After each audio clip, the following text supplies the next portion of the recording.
The store looked ordinary that morning, with customers drifting in and out, unaware that something extraordinary was about to unfold. A tall man in simple clothes walked quietly through the aisles, just another face in the crowd, or so it seemed. What no one knew was that this man was actually the CEO, visiting undercover to see how his employees were truly treated. That's when he noticed a young single mother, tucked behind the counter, wiping tears she thought no one could see. What he discovered next would change everything. For her, for him, and for the company itself. For years, Charles Davis had been the quiet force behind one of the fastest-growing retail chains in the country.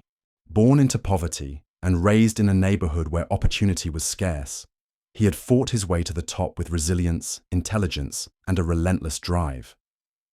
Yet despite his success, Charles had never forgotten where he came from, or the struggles of the people who worked in jobs like the ones that had once kept food on his family's table. But as his company expanded, whispers reached him. Complaints from staff, stories of managers mistreating employees, claims of unfair schedules, little empathy for single parents, and a toxic culture hiding beneath polished slogans about family values. Charles didn't want to rely on filtered reports from executives in glass offices. He wanted to see it with his own eyes. That's why, on a grey Thursday morning, he pulled on a plain jacket, left his luxury car blocks away, and walked into one of his own stores without telling a soul who he really was. At first glance, everything seemed normal: polished shelves, background music, and polite greetings to customers. But when he drifted toward the front counter, he saw something that froze him in place. A young woman in a wrinkled uniform stood with her back half turned, her shoulders shaking. She quickly wiped her face when a customer walked by, but the redness around her eyes told the truth. She was crying, silently, while trying to hide it behind forced professionalism. Charles knew in that moment, this wasn't just about business, metrics. This was about humanity, and he needed to know what was really going on. The woman's name tag read, Maria. She was young, probably mid-20s, with tired eyes that looked older than her years. Her hair was pulled back hastily, her hands rough from long hours on the job. Charles lingered nearby, pretending to browse, while observing quietly.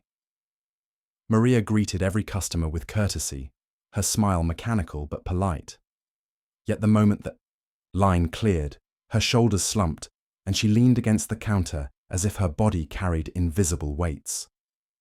When her manager appeared, Charles noticed a sharp change. The man barked orders in a clipped tone, never offering a thank you, never asking if she was okay. At one point, Maria asked if she could take a short break, and the manager snapped, "We're short-staffed. You'll manage. Customers first." The words cut like glass, but Maria only nodded and returned to work. Charles had seen enough leaders in his life to recognize something toxic. This wasn't about efficiency, it was about power. Throughout the next hour, Charles shadowed the store casually. He watched Maria juggling multiple responsibilities, restocking, checking out customers, cleaning spills, while the manager hovered, criticizing her every move. At one point, Maria dropped a box, and instead of helping, he muttered under his breath, just loud enough, "Useless." Charles's blood ran cold. He had heard rumors about discrimination in lower levels of management, but seeing it firsthand was different. He noticed something else too.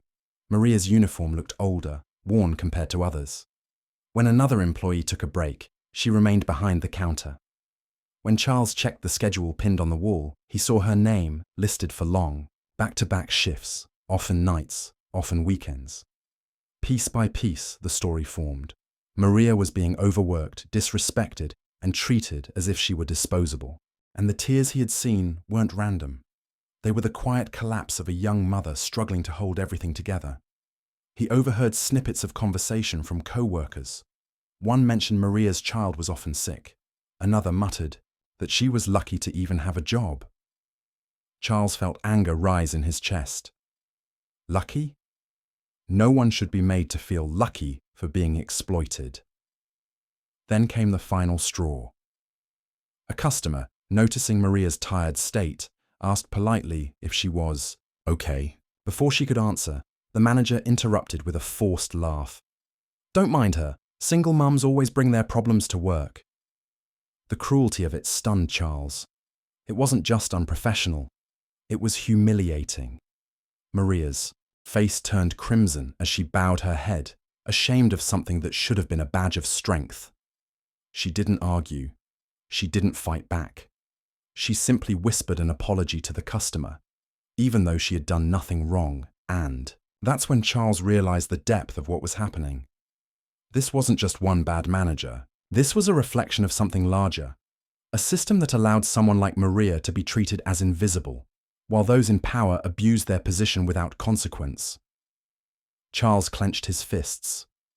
He had come undercover for answers, and now he had them. But the time for watching was over. The moment arrived when the manager crossed another line. Maria, visibly exhausted, tried to ask for her schedule to be adjusted. Her child had a doctor's appointment. The manager sneered and told her, "If you can't handle the hours, maybe this isn't the job for you." Charles stepped forward. The manager glanced at him, dismissing him as just another customer. "Sir, the line's over there." But Charles didn't move. His voice cut through the room, calm but commanding. "Actually, I own this company." The words dropped like thunder. Silence swept across the store. The employees froze, customers paused mid-step, and Maria looked up, her eyes widening in shock. The manager let out a nervous laugh, assuming it was a joke. But when Charles pulled out his ID, official, undeniable, the color drained from his face.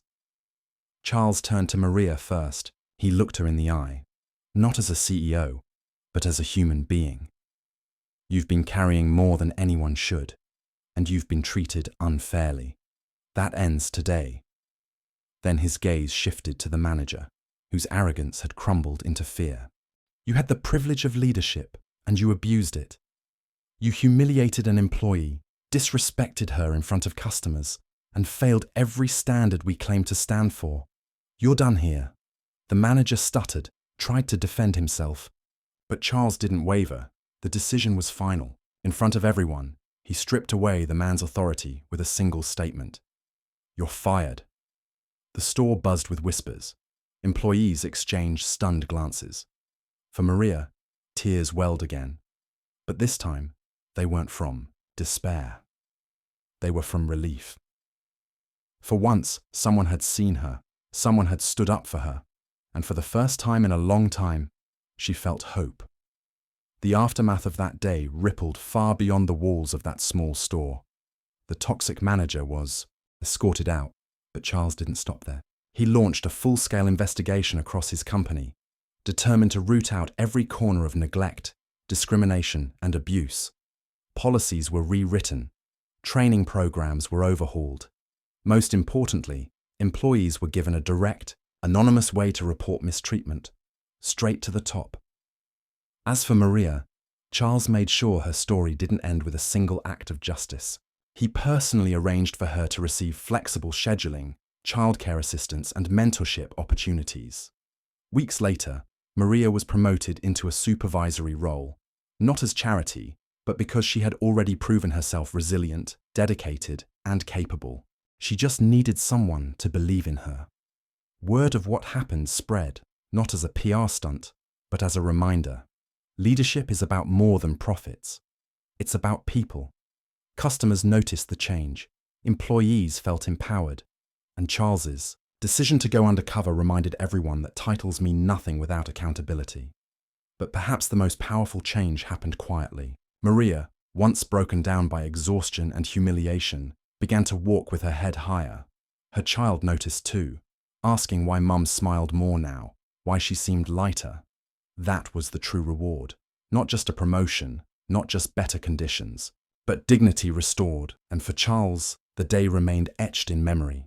Success, he realized, wasn't about the empire he had built. It was about moments like this. Moments when someone's entire life could shift because one person chose to see them, to listen, to act.